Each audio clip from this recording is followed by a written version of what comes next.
ଜୟ ଜଗନ୍ନାଥ ସାଙ୍ଗମାନେ ଦେଖୁଛନ୍ତି ବର୍ତ୍ତମାନ ପ୍ରାୟତଃ ସବୁ ବାଇଗଣ ଗଛରେ ଭରା ଫୁଲ କଷି ଆସିଲାଣି। ଫଳ ଗୁଡ଼ିକ ମଧ୍ୟ ବଡ଼ ହେବାକୁ ଲାଗିଲାଣି।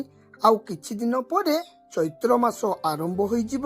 ସାଧାରଣତଃ ଚୈତ୍ର ମାସ ବେଳକୁ ବାଇଗଣରେ ଅଧିକ ପୋକ ଲାଗିଥାଏ। ତେଣୁ ଏବେଠାରୁ ଆମକୁ ଗଛ ଗୁଡ଼ିକର ଠିକ ଭାବରେ ଯତ୍ନ ନେବାକୁ ପଡ଼ିବ। ମଙ୍ଗଲ ଦାଦା ବାଇଗଣ ବାଡ଼ିକୁ ଭଲ ଭାବରେ କୁଡ଼ା ଖୁସା କରି ଘାସ ଓ ଅନାବନା ଗଛ ସବୁ ବାଛିଦେଲେ। କାରଣ ଗଛ ମୂଳକୁ ପରିଷ୍କାର ରଖିଲେ ବାଇଗଣରେ ପୋକ ଲାଗିବାର ସମ୍ଭାବନା କମ ରହେ। ମୂଳକୁ ଟିକେ ଛାଡ଼ି ଜୈବିକ ସାର ଦେଇ ମୂଳକୁ ମାଟି ଟେକି ଦେବା। ବାଇଗଣ ଗଛ ମଝିରେ ପାଣି ଦେବା ପାଇଁ ନାଳ ପ୍ରସ୍ତୁତ କରିବା।